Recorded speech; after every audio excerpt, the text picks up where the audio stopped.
Almost.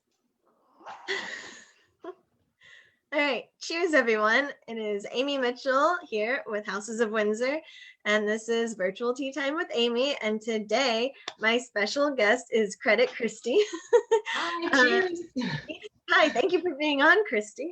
Oh my gosh, this is so much fun. I'm so thrilled about this. And Amy, my apologies, I don't have a teacup. All I have is a little coffee mug. So that is all right. I've got your tea in it though. It's awesome.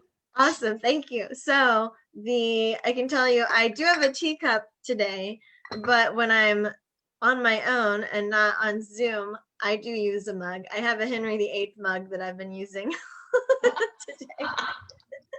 It's got all of his wives on there. And it's like really crazy. So when you put hot stuff in it, they're like, pictures fade away into like just their body outlines, and it says their name and if they were divorced or beheaded. Oh my gosh. I wonder if like all of his wives were the inspiration for like the wives of Atlanta and the wives of Beverly Hills. Oh my God. Oh, that's hilarious. that would be so good. That's awesome. Oh my gosh, fun. Yeah, so you are starting out with tea, and you've got the Houses of Windsor Holiday Spice, which is perfect. You've got your tree behind you, which I love it. Your dining room is so pretty. Thank you. So true story, this is it's a fakie, and it was my parents, right? And they have a much taller ceiling than we do. We ran out of space, so we had to make a choice. So we either had to forfeit the very top or this really big, thick, beautiful bottom. And I loved how big. So it stops abruptly, and we stuck a star on it. That is amazing. That is hilarious. Well, from the camera you can't tell, but that is. And the light fixture kind of stands in the way. But anybody who's really attention detail oriented is probably right. There's something wrong with that, and there is. You're absolutely right. There is. That's really funny. Oh my gosh, that's really good. So I've been drinking tea all day today. I actually mixed together 2 of the Houses of Windsors. I put the Swiss chocolate, like the Swiss hot chocolate black tea, in with the chocolate mint black tea. Yeah. So it basically just made the mint tea extra chocolatey, and it was really good. Sounds amazing. And like we start off in our conversation saying we don't do well with cold. I'm over here in a scarf, you're wrapped in a blanket. So yeah, I know. I was like, well, it actually is a gigantic scarf. Like Gap makes these crazy scarves. I've got like 3 of them that I used to like bring to work when I worked in an office, and like I'd wear them on my lap, and then I looked like a blanket. Yes. I'm just wrap it around. Love it. You look great in it. Yeah, so you'll probably, as we have our beverages, I'll probably be taking it off some. So that is to say that we decided we were going to have this tea time at 5 o'clock because it's going to be a little bit more of a happy hour. It is. So it is. I have my wine. I've had enough tea today, and it's wine time. This is coming next. Can you see it? I love it. It says. Yeah, what does it say on it? It says, I drink and know things. And it's from the Game of Thrones. That's amazing. Look, it has a little crest on it. That is so cute. It's got a little crest on it. And I just felt it was like the most appropriate of my wine glasses. That is, yes. A crest is perfect. I actually had, it's not been widely used yet, but I had a graphic designer friend of mine create a coat of arms for me, like for me. It's not a family one. It's I love specifically it. Amy. And I took some random little quizzes I looked online for how do you pick out your symbols and stuff. And so I ended up with my symbols that based on my answers or whatever is that I am light, beauty, and sovereignty. Yes, you are. I love that. Do you have a picture of it someplace you can share? Let me see. It is on my website, towards the bottom, but I don't have a printout of it. But so it's like the unicorns are, okay, let me think. So the sun is the light, obviously. The unicorns are sovereignty, and then there's a rose that is the beauty. It's a certain kind of rose, but I just remember it's rose. So I gave her, I gave my friend, I don't know if she wants me to out her, but I will. So shout out to Stacy Eichel with More Than Stick Figures. That's what her business is. And so I reached out to her and gave her, like, essentially told her what I kind of wanted it to look like based on some things that the queen has, like some of her coats of arms and stuff. And then I put in Canva, I did like a very basic one and was like, so see this, how this looks like an elementary school kid did it. Make it pretty. Yeah, make it look like it came from the palace. I like it. I like it. Well, cheers to having your own crust. Yes, awesome. I know. Oh wait, I haven't poured yet. Okay, I'll wait for you. I'll wait for you. I got my cup out and I have the wine. But okay. So cheers. Okay, so yes. I usually say this much earlier, but where are you calling from? I already asked what you're drinking, but where are you calling from? So I'm coming to you from my home. I'm in Maitland, Winter Park, Orlando area, okay. And have lived in Central Florida. In February, it will be 7 years. I cannot even stand how fast time flies. But I moved here from Sarasota, so I've been a Florida girl most of my life. I was born in Idaho. Whoa. So from Idaho to Florida. Well, that's a great, I mean, it's better than Florida to Idaho. Wrong direction. It's cold there. Right. Yes. I can barely handle the winters here. Right. How old were you when you moved from Idaho to Florida?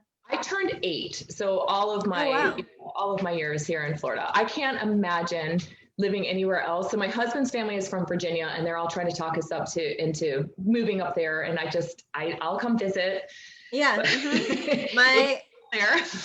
My best friend and fellow tea lady Anglophile from college, Mollie, she lives in Virginia, kind of near Roanoke, and she loves it, and her husband loves it, and it was always our dream to own a 2-room together, but I won't leave Florida and she won't leave Virginia. So we're like, you guys might have to go halvesies, right? Like winter in Florida. Well, because for them, they do not do well in heat, and I don't do well in cold. So like they don't want to be in Florida. Spend your summers in Virginia. I know. Awesome. But so I'm on your side that you should stay in Florida, but I know a lot of people like Virginia. Yes. Hello, Virginia. Yes, right. And that is so, I don't know, that would be so crazy though of a change to go from Idaho to not just Florida, but Sarasota, like beach town. That's so pretty. I love it there. I go back to visit as often as possible. I'll probably wind up retiring there. I might have my winter beach condo there, and who knows, maybe a place in Virginia during the summer.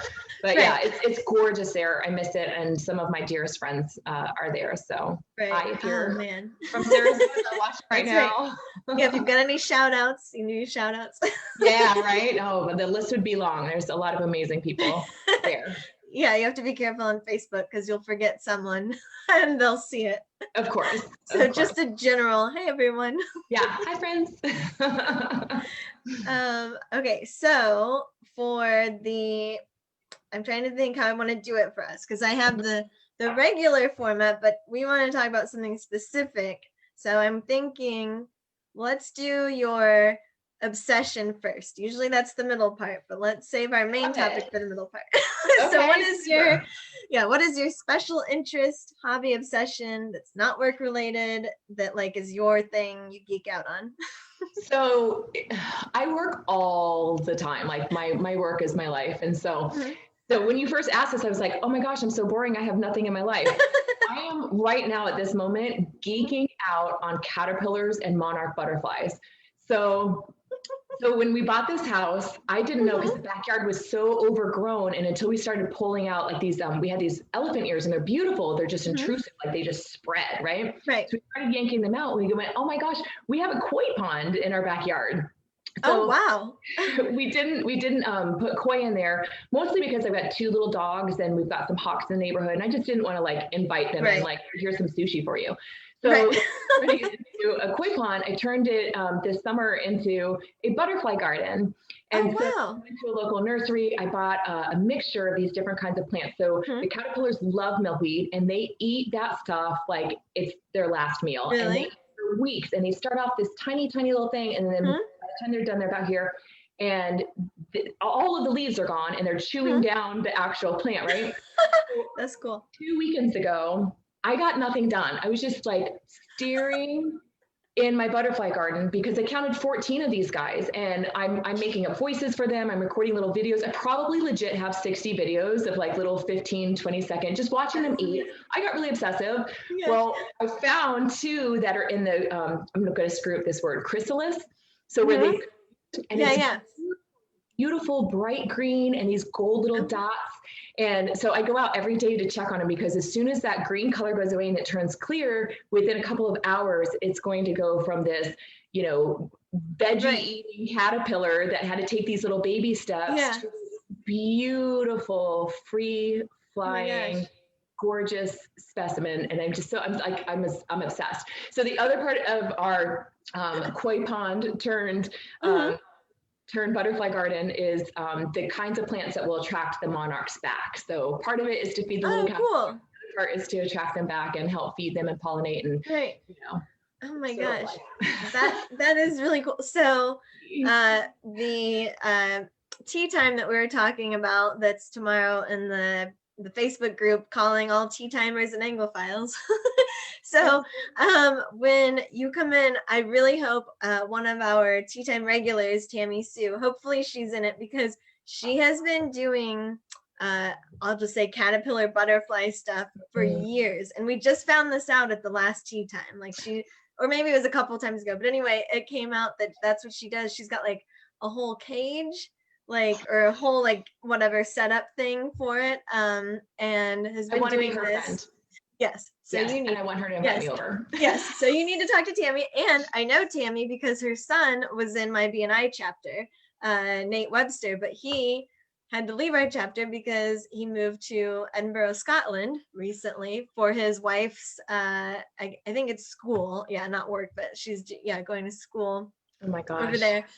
So he luckily, gets to go live in Scotland for a bit. Yeah. So so that's why I know Tammy Sue. And then also, if someone else is on there, her name's Elizabeth Gifford. I never say her right name. Maffei. Do you know her? Elizabeth is a beautiful, beautiful soul. I love her. She's my friend. Yes. Do you know she's obsessed with butterflies? I know. Every text that I get from her. Yes, the blue butterfly. Yeah.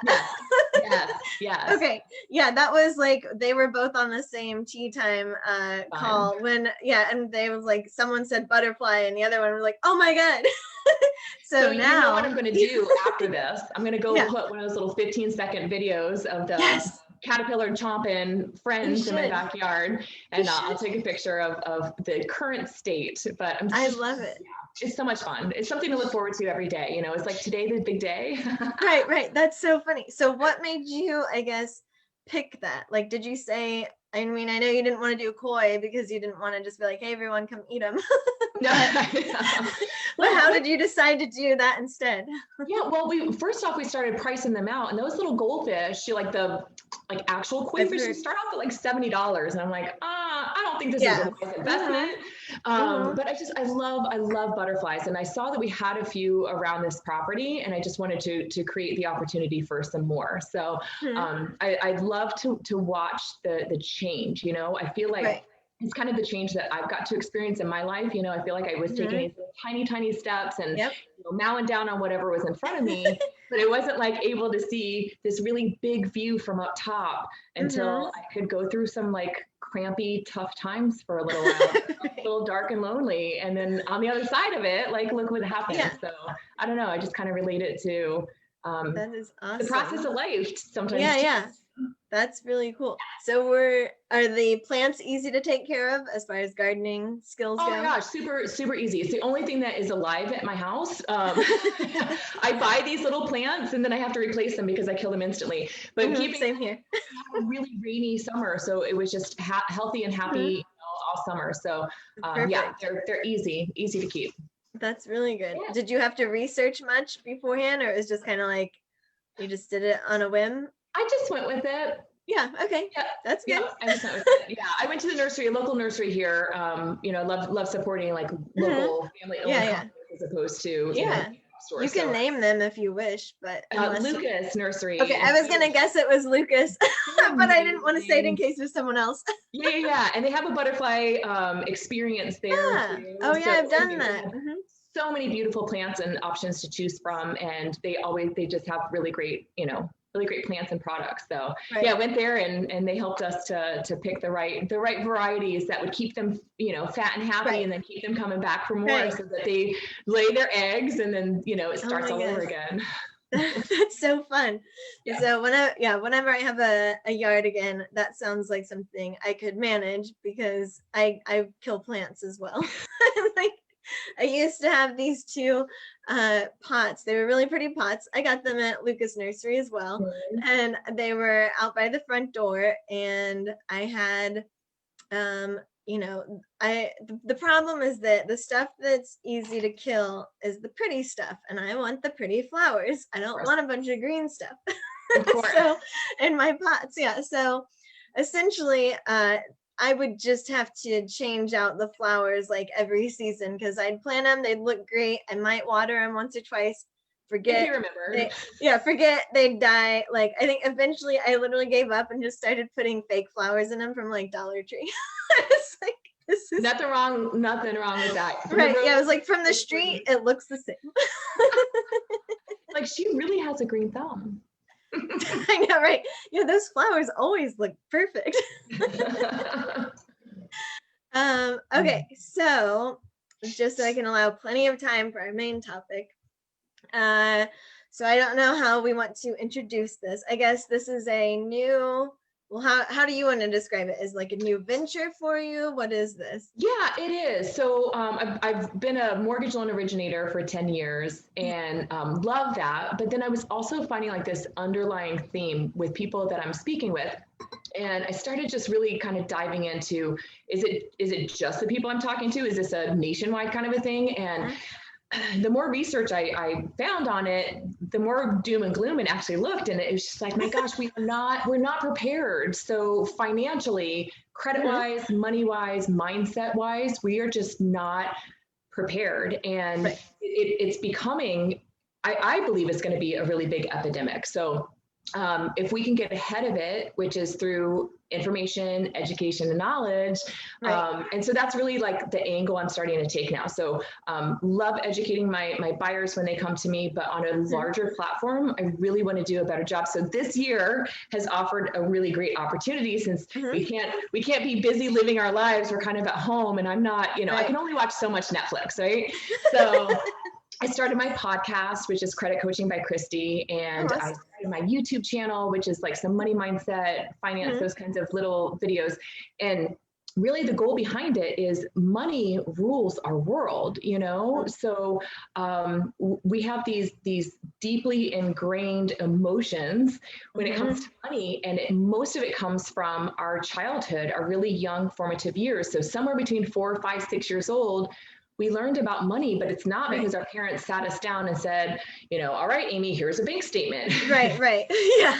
This is what happens when you see your dad swipe a credit card. You know, this is why I go to work, to have this, you know, I always heard, you know, money doesn't grow on trees and those kinds of things. Like, we all heard those things. But like, we weren't necessarily taught, like in my home and in most homes, I believe, money was very elusive. And then schools don't teach it.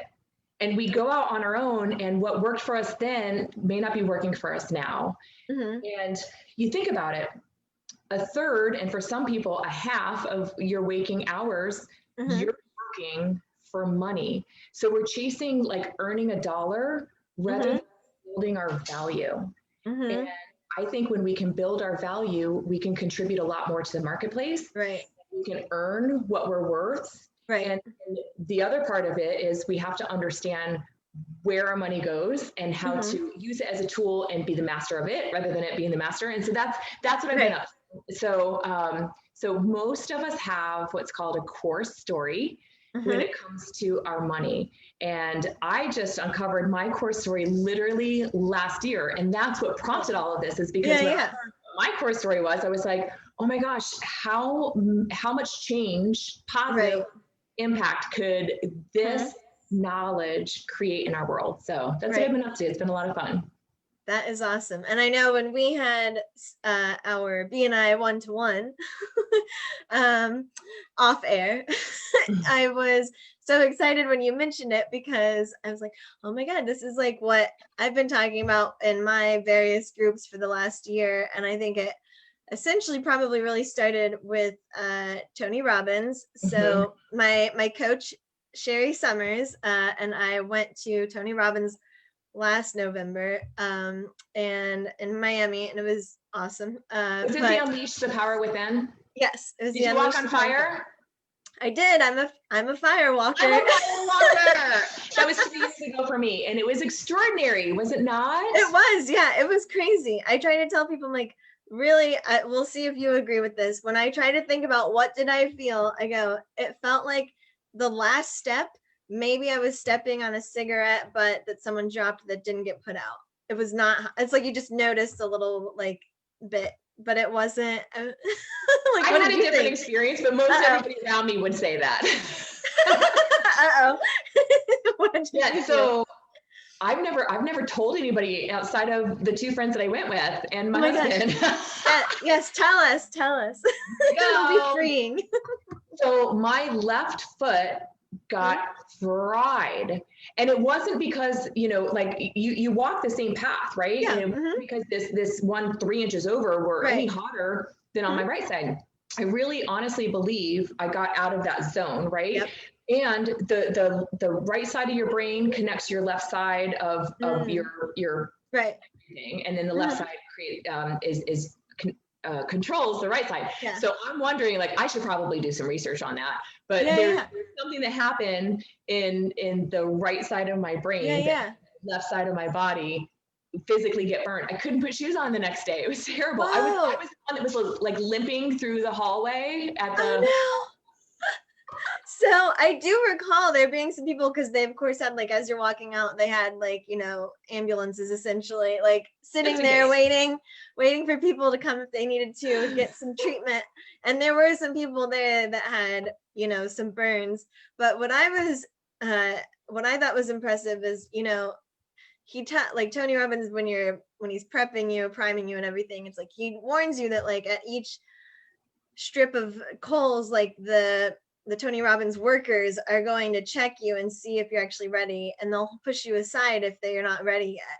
And so Sherri and I are waiting, and like two people in front of us, this girl got flagged for not being like ready for it. And so and then we were like, oh, well, good, because we noticed like the coals were starting to turn dark, and then we hear fresh coals, and they bring a wheelbarrow over, and they bring brand new red hot coals, and we were like the second and third people on them.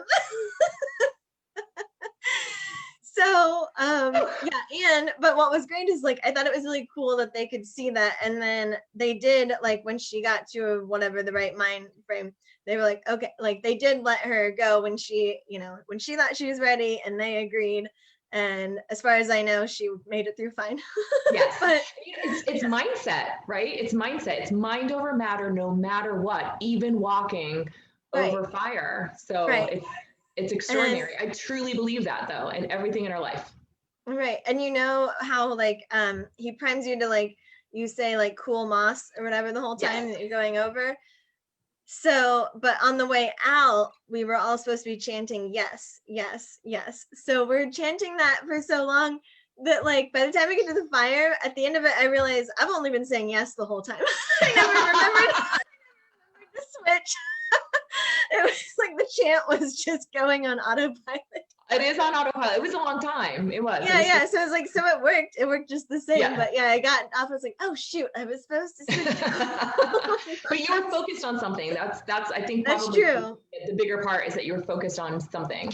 Right. Yeah. But I do So have cool. a pretty. I'm so glad you had that experience. I They know. just did it virtually, but there's no way it's the same. Like anything. Like you and I would can't even do a fire walk, right? Having a glass of wine together, at one of our homes as opposed to this. So yeah, it's different. We'll take what we can get, but I'm sure. Right. Mm-hmm. Yeah, so, I do feel like that's one of the things. Yeah. Mm-hmm. Yes. Who wants to say hi? Oh my goodness. Let me see. And who is this? This is Zeke. And he's just jumping at my leg, trying to say hello. I have a Cocker Spaniel down here too, trying to get on my lap, but he's 30-something pounds. So yeah, he's a sweetheart. He's oh my gosh. He's excited because it's close to dinner time, so he was letting. Oh, okay. So he looks really silky. He is, yeah, little toy Yorkie. That's awesome. Yeah, my cats have decided to leave me alone for the moment. They bug me more in the daytime when I'm on Zoom. But yeah, so they're leaving me be for now. Knock on wood. Cheers to that. Yes, right.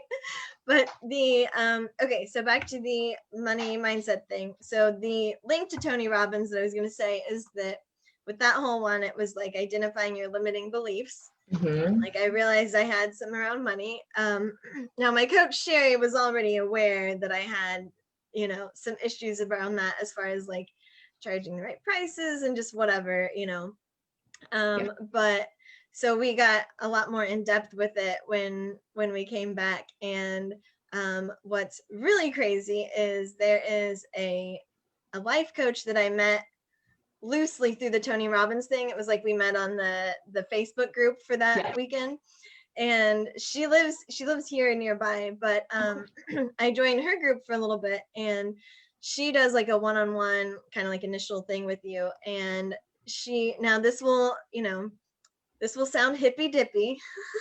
So there's my warning, but she does something where I forget what it's called, but it's essentially like you have your body answer yes or no questions. Have you ever heard of this? Okay. So it's like you stand up and you close your eyes, and like she will ask a question, and like at first it's like she essentially tells your body what to do. It's like, lean forward, yes, like lean back, no. That kind of thing. And so she asked me questions, and like my body would just kind of go whichever way, and she's taking note of it. Like I'm not supposed to be paying attention. And one of them was, have you ever taken a vow of poverty? And my body said yes. Oh my gosh.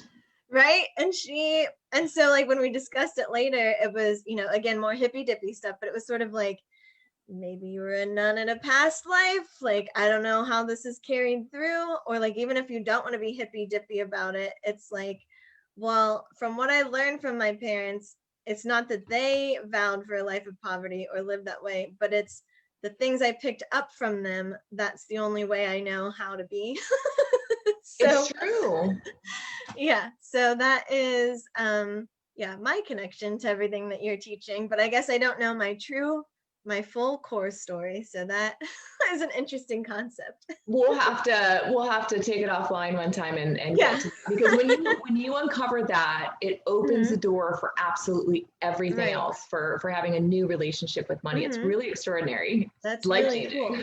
Yeah, that's really cool. So so the things that you're going to be doing, I know you do YouTube and podcasts with it, right? So I forget, are you going to be doing webinars or like Zoom groups, or have you decided? I would love to put it together. I haven't physically put a date to it yet. What I was thinking about doing, have you ever done a vision board? Yep. Mm-hmm. Okay. Yeah. I did a vision board party at my house a couple of years ago.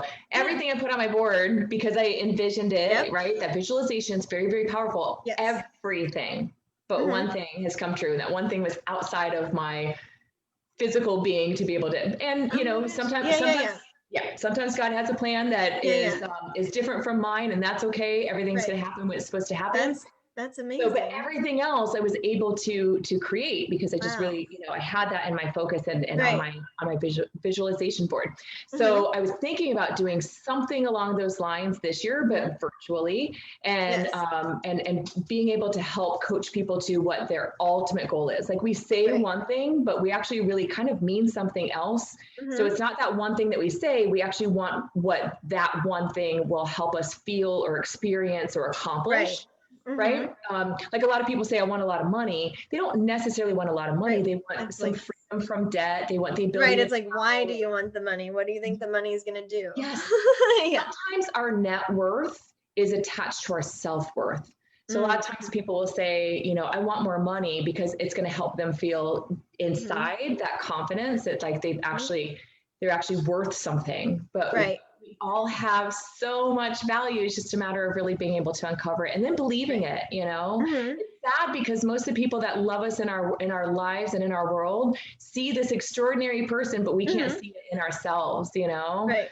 We have a lot more negative self-talk than that positive self-talk. So I don't know, something along those lines, like kicking off the new year and then maybe another month doing I hate the word budget because it sounds like constricting, but like a spending planner, right? Telling our money where to go so we can have those things that we want, We've never had to put a vacation on a credit card since we started creating a spending planner that put aside money for vacation. So we knew how much we could spend because it was already saved. It was there for us.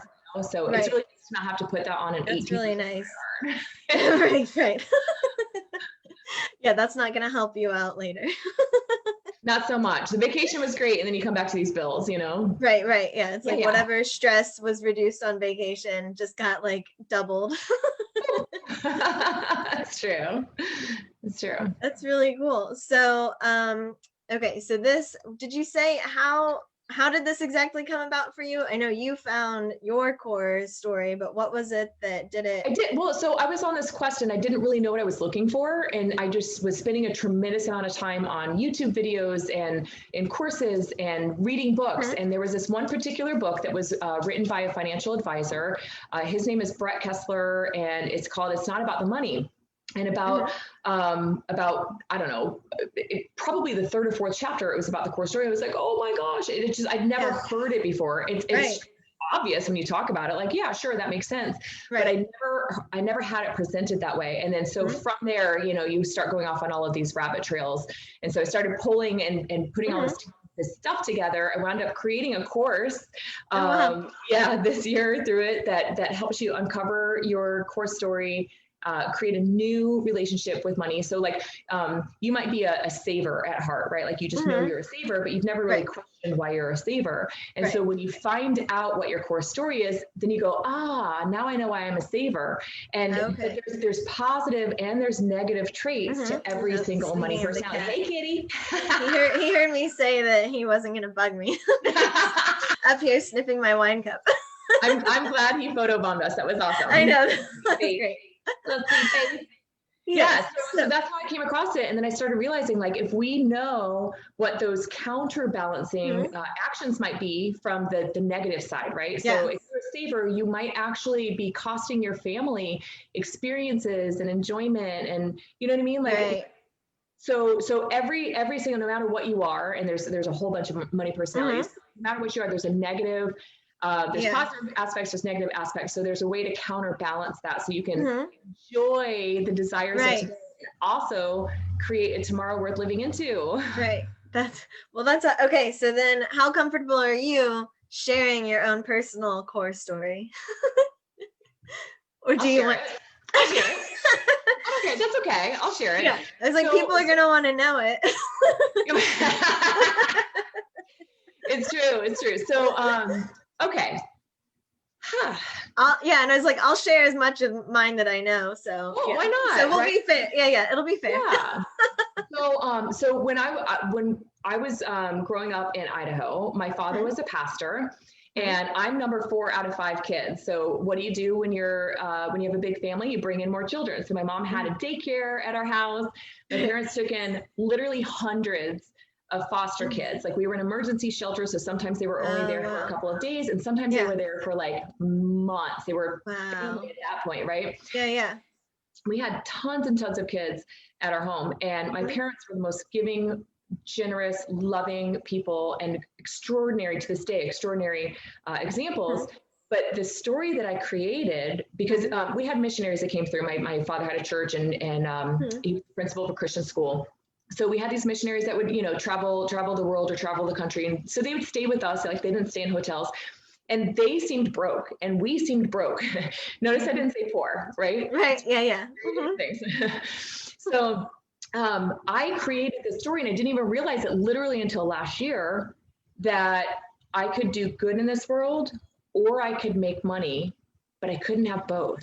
I actually didn't realize that until a dear friend of mine years ago had pointed out that I was the hardest working person that she knew in her life. And I was like, but like, I knew there was a follow-up, and she said, but you're not successful. And that hurt, like it hurt to the core. Yeah. Hear that, right? So, success has a very different definition to every person. So whatever her definition of success for me was, but I appreciate and love her for having that boldness as a friend. Yeah. Because sometimes we need our friends to like say the hard things. And that's what really set me off on this quest to kind of uncover this information. So I've always been playing small and not charging what my true worth and value is, right? Even just as an income, like a wage earner, I would accept a lower hourly rate than what I want to be paid, what I felt like I was, deserving of, because I almost like I was, I don't know, not really seeing my own self-worth. And so my value that I bring. And so it was because I was strangled by this core story. So there's a couple of them. That's my dominant core story. There's core stories. And it took me a long time. Oh my gosh. To really get to it. It's like, I'm sure.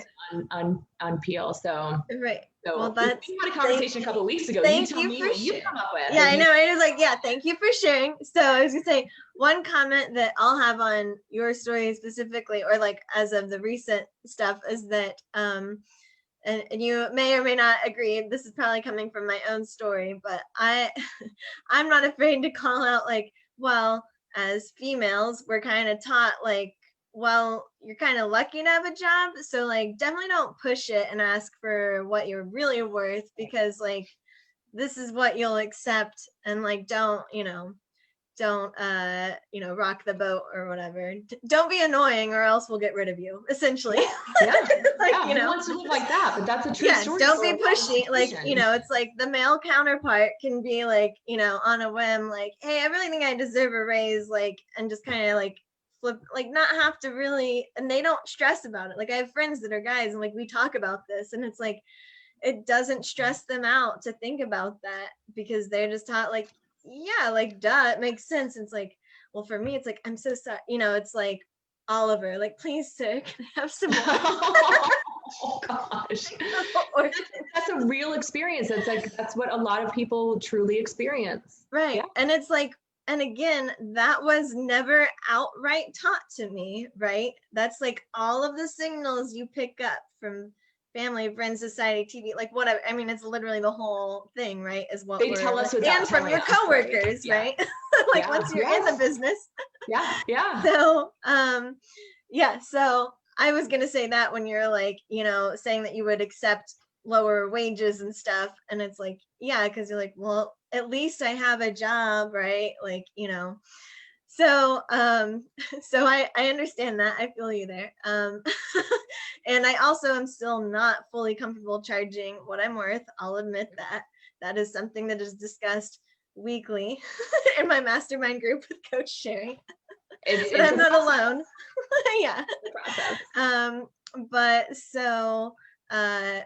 But for my own story, so I would say, and this is kind of what I told you, but it's essentially what I learned from my parents, and my mom's the only one who will watch this because my dad doesn't even have a smartphone. So hi, Mom. Love you.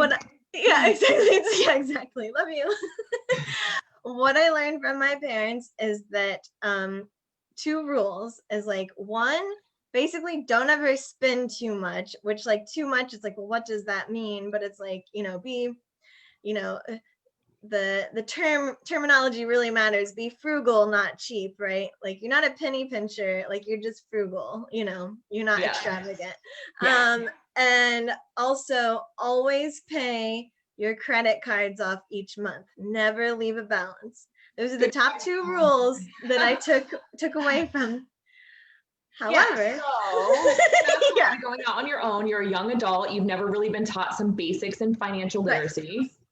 Does that really happen in real life? Well, yeah. Well, that's the thing. It does if at the same time you are taught that try your hardest, but if you can't make it, we've got you. So like my credit card would get paid off because they're like, whatever you do, like it was kind of like, look, even if you accidentally overspend, we would rather pay it off for you than you would have a balance and essentially learn what that's going to do. So do you feel like that's like a white knight, you know what I mean? Like coming to save you, like somebody's always going to bail you out? Well, sort of. It's sort of like the white knight forced upon me. So because I mean, definitely when I grew up with it, I just thought like, well, this is nice. This is what parents do. And like when I had friends that parents either wouldn't do it that way or couldn't afford to do it that way, it's like, oh my God, how sad. Or like, what mean parents to like, you have the money and yet you're like letting them go into debt or whatever, you know? And so, so yes, I appreciated it for sure, but until I got divorced. And so I went from essentially my dad taking care of everything, and not just financially, but I mean, I just say all the annoying stuff like health insurance or car insurance, even buying a car payment, like literally everything. I went from my dad doing all of it to essentially my husband doing it. I mean, I had time where I was alone in Chicago, like before I was married, but it's like, yeah, but I still had dad as like, he was still taking care of like the really annoying adult stuff. Yeah. So then when I got a divorce though, like after 8 years of marriage, here I am in my early 30s. And I think like, well, I'll be fine because like, and this is not like pointing fingers, but it's like, my belief was that I was still frugal because I came from the Turner family. So we were frugal and we pay our credit cards off on time. Now, did I ever have to really do that? No. And my excuse was always that my ex was like the enabler sort of. So like he was the one that was like, it's fine, like, oh, it's okay. Like he was always trying to make me not stress about money because I didn't really understand it. All I knew is that like money was being spent and that made me nervous, right? So he would tell me it's okay. But then when I was in charge of my own money after the divorce, I thought, well, cool, like I'll be easy, like it'll be easy for me to stick to a budget that's way less than whatever I was doing with him because he's the one that encouraged me to spend, what I wanted, right? So, and I will say, I mean, I did start a business at the same time. So I was putting a lot of my personal money into business, which I heard like 2 years after the fact, don't do that. Well, but it depends. Fast forward, here you are. Yeah, but here we are. So, so I just felt like I thought I was still fine because I'd see like, because to me, the numbers still looked big in the bank account. So like, it's fine. But then, and I always paid off my credit cards, right? Yeah. Until like the day that you get there and you're like, well, I don't like, what do I do now? Like, it's like, I'm not calling dad anymore. Right. Right. And, I love you, dad. I'll call you just to say, hey, not for your money. Right. Now, and I will say full disclosure, I got to a point where they literally are still assisting me with some stuff, right? But it's no longer, it's like a set thing and it's not, in a panic or whatever. Like I don't spend throughout the month thinking that I will be rescued at the end, bailed out. The next month. Yeah. So, and my goal, I am working with a financial, I call her my finance lady, but like a personal finance strategist. Awesome. And yeah, and I've been working with her for months and she has been a lifesaver. But so the whole goal is to like as quickly as possible stop leaning on my parents at all, right? And I'm admitting to all this because I'm like, there's got to be other people like that out there. Of course. And if you're not like that, and you can judge me, I don't care. You can be like, oh, that's ridiculous. Like, she's 34 and like, she's got a 3-year-old, but like, they're helping. So listen, everybody's got their thing. And if grandma and grandpa out there, they're your child, like. Right. So it's very, so it was always very helpful and appreciated, but in the long run, that's where it's like, I didn't know how to do anything. Like, and luckily I joined. Nobody taught you like the right actions and those behaviors and the mindset. Nobody taught you. Right. And again, like, even as a female, like, if it would have been ingrained in me that I had an earning potential to begin with, and if I had like, we'll just say like potential of any kind, like not in a mean way, but it was kind of like, I definitely got from Tony Robbins, my limited belief was that, essentially I was just treated as like differently. So my brother, like, he's a guy who can kind of do whatever, he's fine. And he's a natural genius. But like, for me, it was like, well, Amy, like, she's good at whatever she's doing, and like, great, we support you. But at the same time, we kind of have to like help her. Like, she's too fragile to like do, or like not, she won't be able to like ever do everything on her own. So it's like, oh, good thing she got married, right? And then even with that husband, who I will say is very, very feminist, but there's still those deep ingrained things where it's like, well, it was still always okay that like my money that I was making at jobs like really wasn't great, but it was like enough to give us some extra spending money. It wasn't what I was valued at. Well, exactly. And so I want to applaud you because you are doing the right steps, right? Like you are seeking out financial guidance from somebody who's teaching mindset and habits and actions and behaviors that are going to become, just your way of being. But you're actually learning the stuff that unfortunately we should have learned at 18 years old. Right. So that way you can step into your greatness and you can continue to build your business. Who cares what anybody else says? Incredible wealth. Thank you. What you can bring to the marketplace. It's extraordinary. Right. Well, thank you. And I will say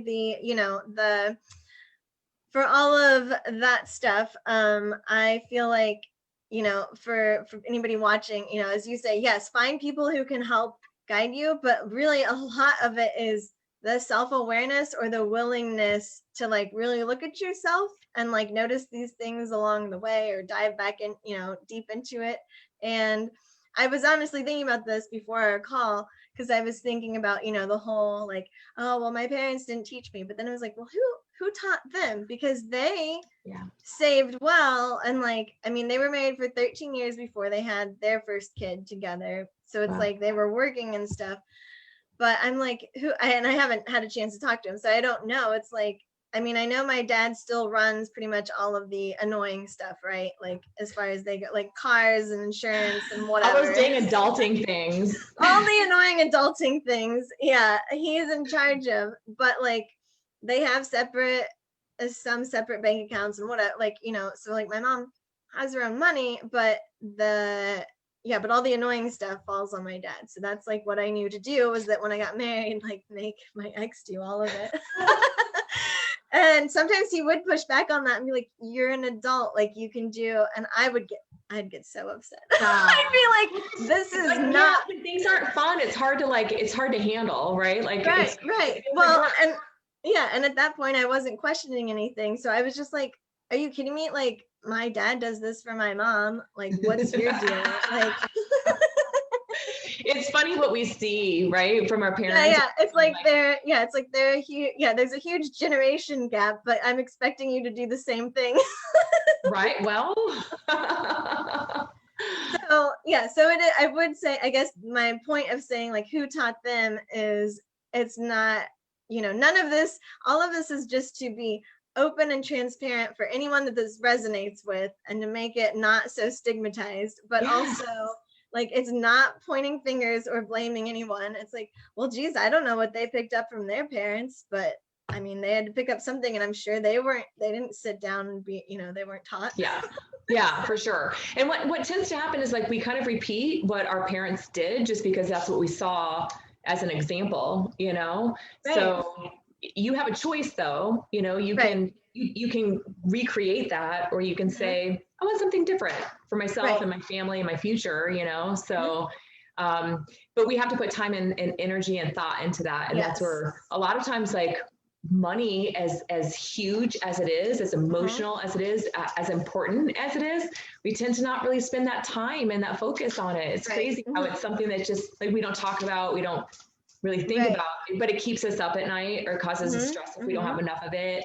Some emergency happens and we don't have the means to take care of someone, because it's like the thing with money, it's like, well, it's sort of like it's embarrassing to say if you don't have enough money, but like shameful if you say that you are doing well, right? Like you shouldn't mention it either way.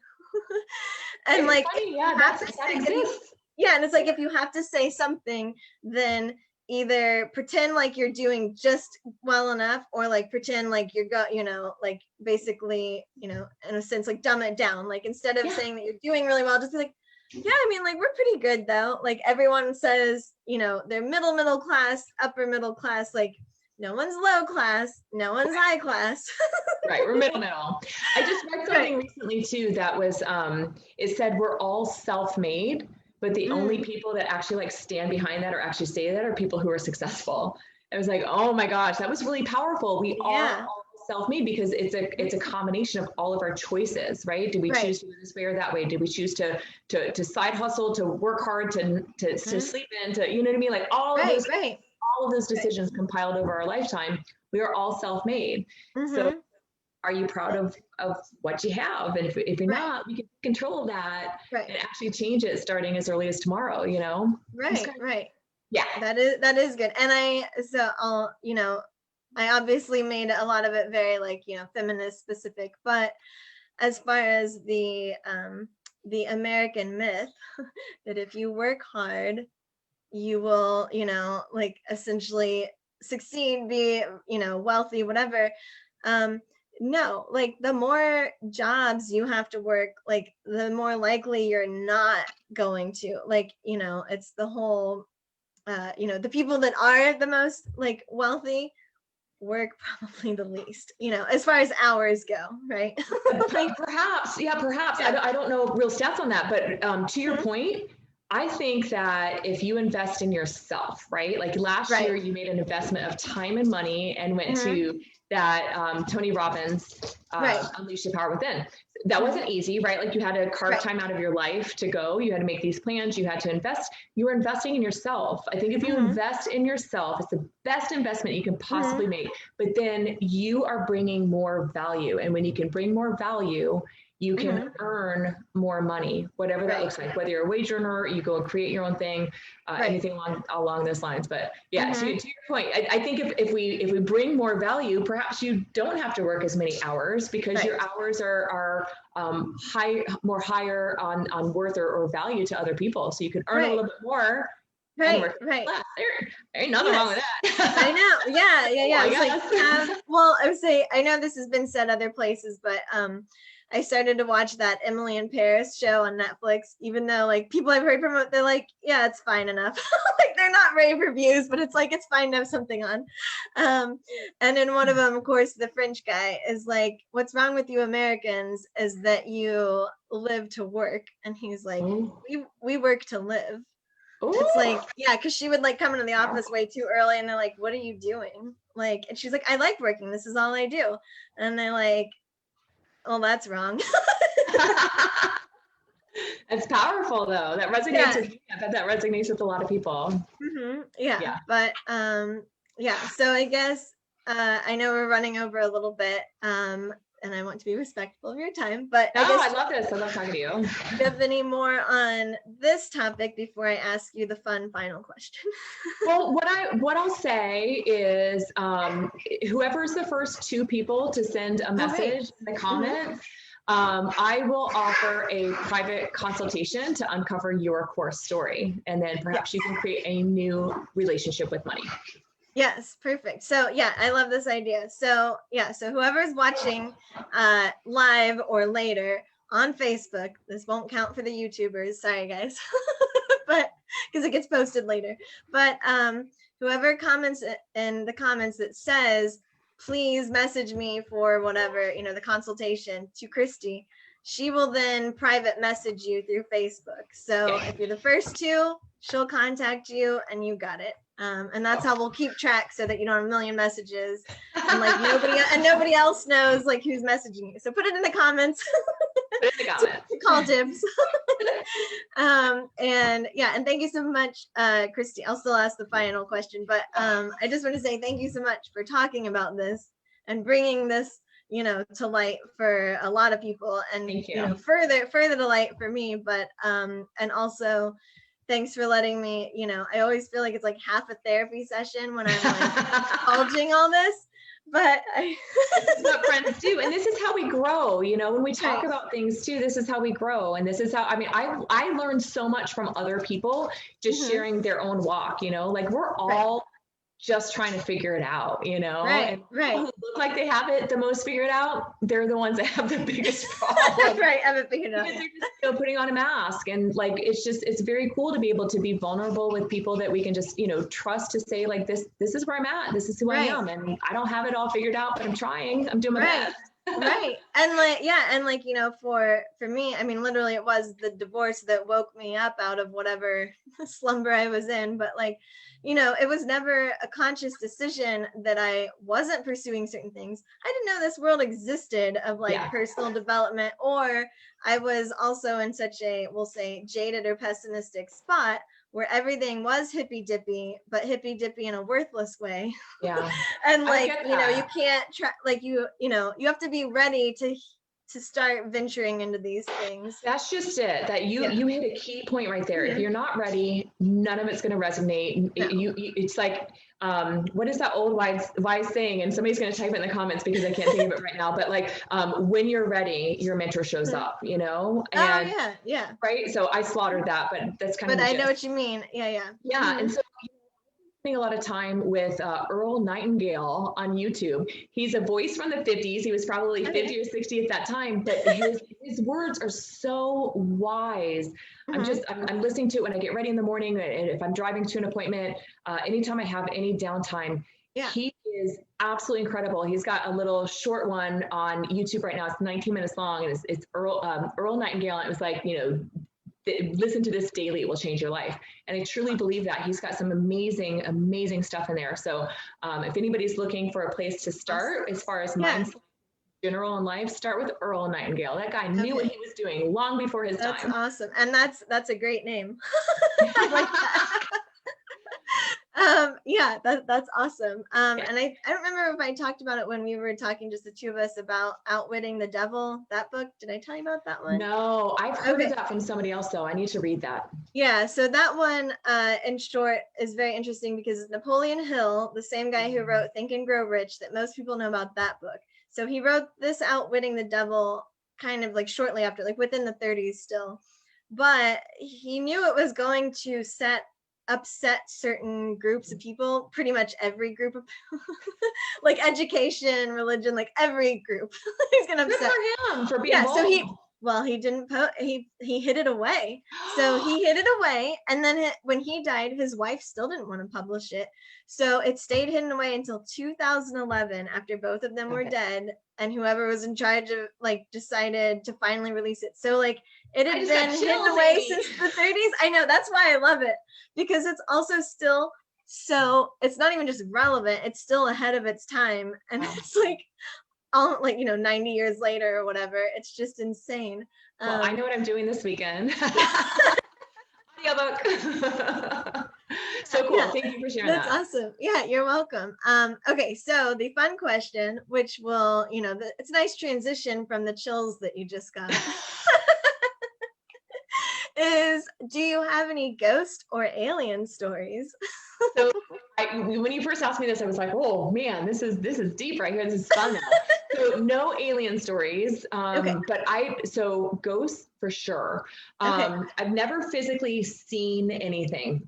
But in a home that Andrew and I were living in, we've got a lot of doors to the back porch, and so, you know how like sometimes a one open door will kind of create that like suction thing, and then another door. Oh yeah, and open. It slams. Yeah. No other doors open. This set of doors open. Next day, the other set of doors open, and they're locked. Like we check our doors every single night. So that happens, and then same time, almost every night for many days, I hear my name at exactly 5 o'clock. So for whatever reason, my alarm clock is 10 minutes fast. I don't know, call me crazy, it just is. So it says 5:10, but it's 5 o'clock a.m. And I hear a woman's voice, not just say my name, she like scolds my name. Oh my God. Kristi! like I just did something wrong. That's amazing. Wake up. I don't know where that just came from. So then, true story, above the window, there's windows above our front door. On this side of the window, it looks like little like possum fingernail marks. And on the other side, it looks like people fingers. Oh, no. Oh my God. What is going on? So those for sure. Just, like doors opening, voices heard, sound in the attic. You're like, something's up there. Yep. Something's up there. Yep. Oh my gosh, that's crazy. So I know, America in general, we don't have that old of stuff, but especially if you're like Florida. So the house that was, haunted, or where you had these experiences, do you know how old it was? Like 50 years old. So not an old, not an old. Yeah, house, not old, but yeah. But something, enough time that something could have happened. Yeah. For sure. Right. Oh my goodness, that's nuts. Backstory, but and who knows, it could just be some lonely ghost from some other hood, but it's been interesting. That's really neat. So, and the voice does not sound familiar at all. Like it doesn't sound like any relative that's passed on or anything. No. Not at all. No. And again, not a loving, gingerly. Well, that's what. Yeah, I was like, you didn't have like a mean old aunt or somebody that scolded you. So my grandma is from a German line of blood, and so she sounded a certain way, even though she wasn't. She was never mean. She didn't have a mean bone in her body, but I guess she could sound it. But if there were anybody in my life, it might have been her. But I think it's just a stranger that's trying to poke some fun, I guess. Yeah. Just having that's amazing. Well, good answer. Thank you for that. Open doors. Yeah, right. Anyway, such a pleasure talking with you. Yes, thank you so much. So much. Thank you. Yes, and thank you for the wine idea. I mean, I definitely have wine in teacups plenty of times anyway, but I was like, yeah, let's do it at 5 and do the wine. Why not? Wine not. That's right. Why not? All right, my friend. Good talking with you. Well, thank you so much, Kristi. Thanks everyone for watching, whoever watched live or watches in the future, or as I say, into eternity on YouTube until the internet breaks. So overload. Yeah, that's right. So thank you so much, everyone. And this was Virtual Tea Time with Amy. And I'm Amy Mitchell with Houses of Windsor. We've got Credit Kristi. Which way? I don't know which way side you're on. Credit Kristi. And thank you so much. Cheers, everyone. Bye, Kristi. Thank you. Thanks.